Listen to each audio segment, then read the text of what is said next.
So class 11th. Now this is 1.4 exercise.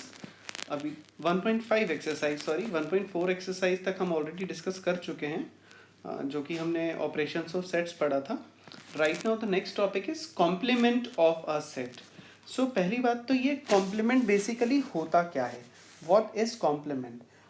Complement का मतलब होता है just opposite two of given set. For example एक set हमें गिवन है, that is 1 2 3.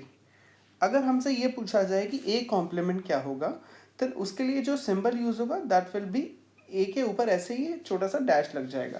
That means A complement. इसका मतलब होता है ए का कॉम्प्लीमेंट. अगर मेरे से ये पूछा जाता है कि ए का कॉम्प्लीमेंट क्या होगा, तो मेरा क्वेश्चन जो है ना वो इनकम्प्लीट है, क्योंकि जब बात होती है कि ए को छोड़ के बचे हुए सारे एलिमेंट्स, तो आपके पास यूनिवर्सल सेट भी तो होना चाहिए ना. If you are having universal set, then only you can find out A complement. तो यहाँ पे in this case universal set must be present over there. तो for example universal set is 1 2 3 4 5. This is universal set and this is a set, और हमें find out करना है ए complement. तो A complement find out करने के लिए मैं यूनिवर्सल सेट में से वो सारे एलिमेंट हटा दूंगा जो ए सेट में बिलोंग करते हैं. तो उस केस में हमारा जो रिजल्ट आएगा that will be 4 and 5. That is your A complement. ये हमारा ए कॉम्प्लीमेंट आया. This is how we find out complement of a given set. For example अगर हम बात करते हैं रियल लाइफ सिचुएशन के साथ, ए इज सेट ऑफ स्टूडेंट्स या set of boys of 11C. ये हमारा एक सेट है, set of boys of 11C. अब हमें कहा जाए फाइंड आउट ए कॉम्प्लीमेंट. अभी यहाँ यूनिवर्सल सेट गिवन नहीं है, but that is obvious. Set of boys in a class अगर मेंशन है तो ए कॉम्प्लीमेंट होगा set of the students who are not boy in a class, means set of girls in a class. तो set of girls in 11C. So if A is set of boys in 11C, then A complement will be set of girls in 11C. So that is how we find out the complement of two things. एक example देखते हैं. That is the example number 20 from NCERT.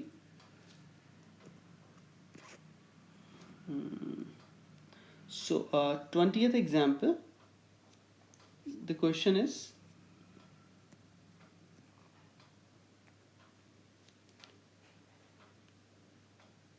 U means universal set.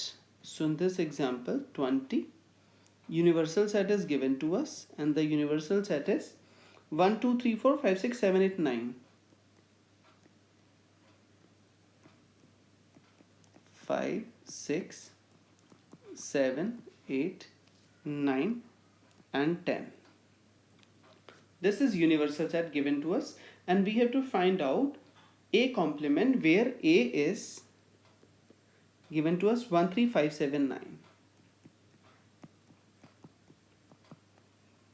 and I have to find out A complement. Means I'll find out U minus A. Universal set के सारे element आ जाएंगे ए वाले को छोड़ के. तो अगर ए वाले को छोड़ें तो देखिए आप कौन कौन सा एलिमेंट नहीं आएगा. 1 देखो, 1 हट जाएगा, 3 हट जाएगा, 5 हट जाएगा, 7 हट जाएगा, 9 हट जाएगा. तो ये जो मैंने मार्क किया है, अगर ये एलिमेंट हटा दें तो रिमेनिंग हमारे पास बचेगा 2 4 6 8 and 10.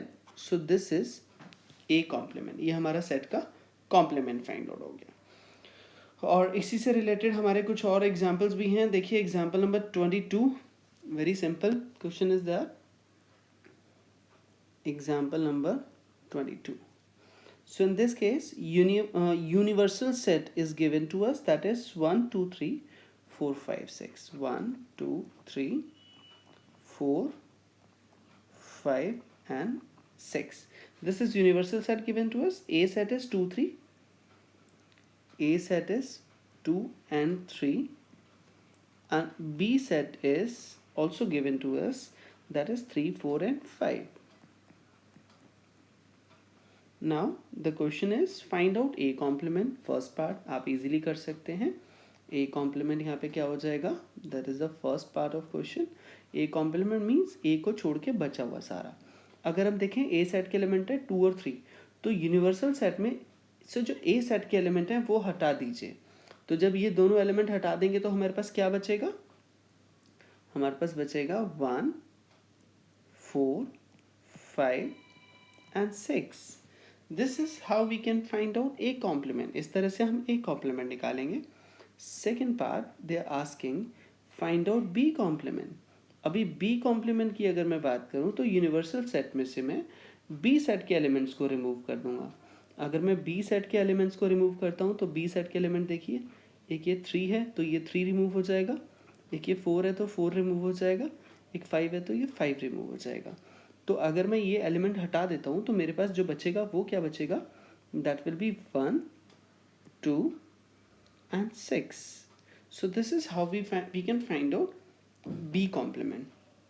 The next part is that we have to find out third part. In this third part we have to find out A complement intersection B complement. Means मुझे दोनों सेट का complement find out करना है, sorry intersection find out करना है। Intersection की अगर हम बात करें तो इंटरसेक्शन मीन्स दोनों में जो कॉमन पार्ट होगा। अभी ए सेट और बी सेट दोनों के कॉम्प्लीमेंट में निकाल चुका हूँ फर्स्ट पार्ट और सेकेंड पार्ट में।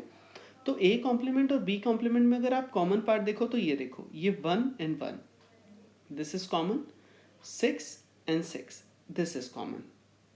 सिर्फ ये दो ही एलिमेंट ऐसे हैं जो दोनों में कॉमन है और हमें तो इंटरसेक्शन लिखना है, इट मीन्स हमें कॉमन पार्ट लिखना है। तो कॉमन पार्ट में हमारा रिजल्ट आ जाएगा that is 1 and 6. So your answer is 1 and 6. So that is your example number 22. तो rest of the part you have to try yourself. आगे अगर हम बात करते हैं, we have some properties of complement. Some properties of complement. तो अगर मैं complement की कुछ एक properties देखूं, मैं इसको थोड़ा सा हाईलाइट कर देता हूँ, आपको ध्यान रहेगा कि क्या हमने किया था। सबसे पहली प्रॉपर्टी है दैट इज कॉम्प्लीमेंट लॉ। कौन सा लॉ, कॉम्प्लीमेंट लॉस। अब कॉम्प्लीमेंट लॉज में सबसे पहला लॉ आता है ए यूनियन ए कॉम्प्लीमेंट। मतलब हम किसी भी सेट के कॉम्प्लीमेंट के साथ उस सेट का यूनियन फाइंड आउट करते हैं तो result will B universal set. This is obvious. हम एक रियल लाइफ एग्जांपल भी ले सकते हैं, जैसे कि ए सेट है set of boys in a class, तो ए कॉम्प्लीमेंट हो जाएगा set of girls in a class. और अगर हम दोनों सेट्स का यूनियन फाइंड आउट करते हैं, mean set of boys in a class and set of girls in a class, अगर हम इन दोनों में यूनियन फाइंड आउट करते हैं, इन दोनों को क्लब कर देते हैं, तो रिजल्ट क्या आएगा, set of students in a class and set of the students in a class will be taken as a universal set. So A union A complement will always be universal set. ये एक property है हमारी। इसी तरह से एक property और भी है, अगर A सेट के कॉम्प्लीमेंट के साथ हम इंटरसेक्शन निकालते हैं, इंटरसेक्शन का मतलब उनमें कॉमन पार्ट निकालते हैं। तो अब इसी एग्जाम्पल को दोबारा से ले लेते हैं जो मैंने बोला, set of boys in a class and set of girls in a class. अगर मैं इन दोनों सेट्स के बीच में कॉमन पार्ट निकालूं तो कोई भी कॉमन पार्ट नहीं होगा। It means A intersection A complement will be null set. Now we will use these two as a properties. हम इसको और इसको एज अ प्रॉपर्टी यूज करेंगे। अगर कहीं पे ऐसा आता है तो we can take it as a property. ठीक है बच्चों, so that was a complement law. अगर हम नेक्स्ट बात करते हैं कॉम्प्लीमेंट लॉ के बाद, we have one more law that is De Morgan's law. कौन सा लॉ बच्चों, डी मॉर्गन्स लॉ। अब डी मॉर्गन्स लॉ में बेसिकली क्या है हमारा, किसी भी दो सेट में अगर मैं यूनियन निकालता हूँ और यूनियन निकालने के बाद मैं उसका कॉम्प्लीमेंट करता हूँ तो result will be A complement intersection B complement.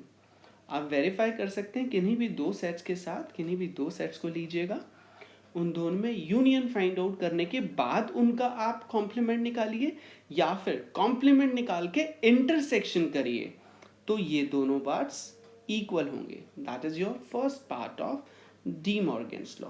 D Morgan's law का ही एक सेकेंड पार्ट एक और होता है, उसमें बीच में यूनियन की जगह इंटरसेक्शन आ जाएगा। Now this is A intersection B complement will be equal to A complement union B complement. So this is also De Morgan's law. ये दोनों हमारे डी मॉर्गन्स लॉ का ही पार्ट हैं। सो अब अगर मैं इसके बाद अगर बात करूं और हमारे कौन से लॉज होते हैं, तो हमारा इसके बाद एक लॉ और होता है, that is law of double complement.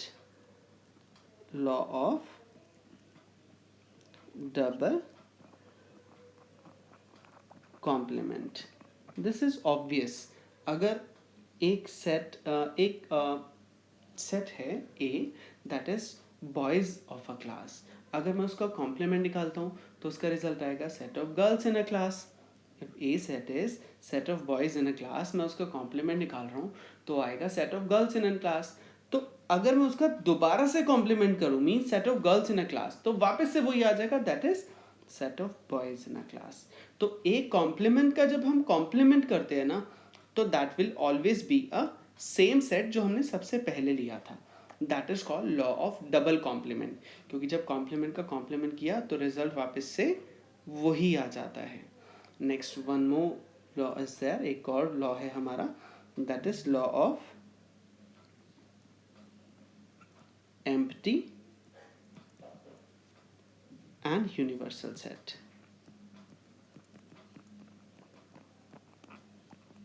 Empty and universal set, and that is, और वो लॉ हमारा क्या है कि यूनिवर्सल सेट का जब हम कॉम्प्लीमेंट निकालते हैं तो that will always be null set. This is the first part. The second one, अगर हम नल सेट का कॉम्प्लीमेंट निकालते हैं तो that will become universal set, तो हमारा वो यूनिवर्सल सेट बन जाता है। तो अभी आप इन सभी जो मैंने कंसेप्ट आपको बताए हैं, इन सभी कंसेप्ट का अगर आप यूज़ करें तो you can complete your 1.5 exercise. मैं एक दो एग्जांपल्स ले लेता हूँ इस एक्सरसाइज से, तो आपको थोड़ा सा इजी हो जाएगा इसके क्वेश्चंस को करना। आप देखिए इस एक्सरसाइज का ही क्वेश्चन नंबर फर्स्ट का 6th part 1.5, question number first, and we have 6 part in that. Question में पूछा क्या है, find out B minus C का होल कॉम्प्लीमेंट।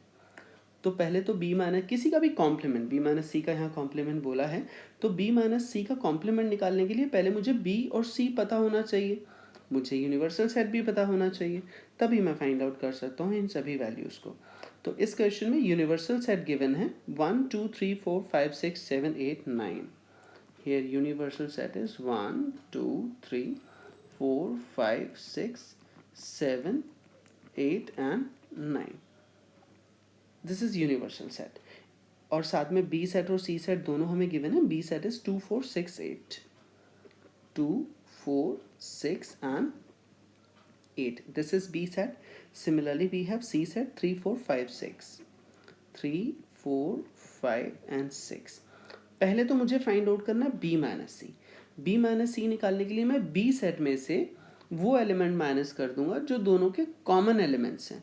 तो अब देखो बी और सी में कॉमन पार्ट क्या है, देखो ये 4 कॉमन है और ये 6 और 6 कॉमन है। तो मैं बी सेट में से पहले वो एलिमेंट हटा दूंगा जो दोनों के कॉमन है, तो वो बी माइनस सी आ जाएगा। That will B difference of two sets, जो हमने लास्ट एक्सरसाइज में भी किया था। तो यहाँ रिजल्ट आएगा 2,8। ये हमारा हो गया बी माइनस सी। अब but the question requirement is B minus C complement. तो बी माइनस सी का कॉम्प्लीमेंट निकालने के लिए हम यूनिवर्सल सेट में से वो एलिमेंट माइनस कर देंगे जो इस सेट में लाई कर रहे हैं। तो यूनिवर्सल सेट में वो एलिमेंट जो इसमें लाई कर रहे हैं, देखिए एक ये 2 है, ये 2 है और ये 8 है और ये 8 है। तो मीन्स अगर मैं बी माइनस सी का कॉम्प्लीमेंट करता हूँ, मीन्स इनको छोड़ के बचा हुआ सारा मुझे मेंशन करना है। तो इनको छोड़ के बचा हुआ सारा कौन सा हो जाएगा, 1 3 4 5 6 7 and 9. So that is your final answer. So इसके अलावा एक एग्जाम्पल हम और ले लेते हैं, that will be much better, आपके लिए थोड़ा सा इजी हो जाएगा। आप देखिए क्वेश्चन नंबर 5th, थोड़ा सा डिफरेंट है बाकी क्वेश्चन से। क्वेश्चन में कहा गया है draw the appropriate Venn diagram. appropriate Venn diagram we have to draw, and the question is A union B whole complement।